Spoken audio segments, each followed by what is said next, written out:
नमस्कार दोस्तों, मैं रंजीत चौहान। आज देश का सीजाई एक दलित है। आज देश में जो राष्ट्रपति हैं वो एक आदिवासी दलित हैं। और क्या होगा अगर देश का प्रधानमंत्री भी दलित बन जाए। साथियों, आपको बता दें, खुशखबरी है दलितों के लिए, खुशखबरी अम्बेडकर वादियों के लिए कि अगला प्रधानमंत्री एक दलित बन सकता है। और ये सत्ता पक्ष की मजबूरी है कि वो दलित को प्रधानमंत्री बनाएं, क्योंकि आपको पता होगा कि इस समय जो दलित हैं वो सरकार से बहुत नाराज हैं, क्योंकि दलितों के साथ बहुत बड़ा अत्याचार किया जा रहा है।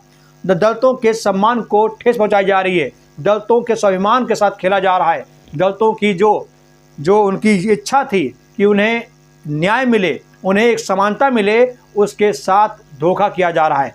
लेकिन अब सरकार की मजबूरी है, आरएसएस की मजबूरी है कि वो दलितों को प्रधानमंत्री बनाए, ताकि दलितों के मन में एक आस जगे कि सरकार दलितों के साथ है। और अगर ऐसा नहीं करती है तो बीजेपी को आने वाले समय में बड़ा झटका मिलने वाला है।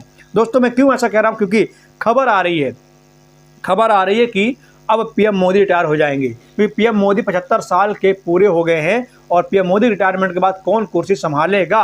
अब इसका जो जवाब है वो कर्नाटक के मुख्यमंत्री ने दे दिया है कि अगला सत्ता किसके हाथों में आने वाली है। और कर्नाटक के मुख्यमंत्री कह रहे हैं कि अगली जो सत्ता है वो एक दलित प्रधानमंत्री के हाथों में आने वाली है, क्योंकि ये संकेत हमने नहीं बल्कि आरएसएस ने दिया है। तो देखिए, खबर है कि कर्नाटक के मुख्यमंत्री सिद्धरामैया ने गुरुवार को एक बड़ा बयान दिया है। सिद्धरामैया ने कहा कि राष्ट्रीय स्वयंसेवक संघ प्रमुख मोहन भागवत ने इशारों में बता दिया कि प्रधानमंत्री नरेंद्र मोदी अब राजनीति से संन्यास ले सकते हैं, क्योंकि वो 75 साल के हो चुके हैं। कर्नाटक के मुख्यमंत्री सिद्धरामैया ने गुरुवार को एक बड़ा बयान दिया। सिद्धरामैया ने कहा कि राष्ट्रीय स्वयंसेवक संघ आरएसएस प्रमुख मोहन भागवत ने इशारों में बता दिया कि पीएम मोदी संन्यास ले सकते हैं, क्योंकि वो 75 साल के हो चुके हैं।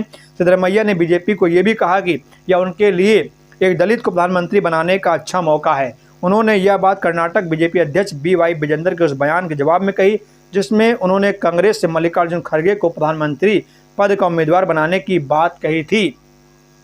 सिद्धरामैया ने विजेंदर के बयान पर पलटवार करते हुए कहा कि मल्लिकार्जुन खड़गे सिर्फ AICC का अध्यक्ष ही नहीं है बल्कि एक सम्मानित नेता भी हैं। उन्होंने कहा कि खड़गे का कद दलित कार्ड खेलने से नहीं बढ़ा है, बल्कि यह उनके सालों की मेहनत, ईमानदारी और लोगों की सेवा का नतीजा है।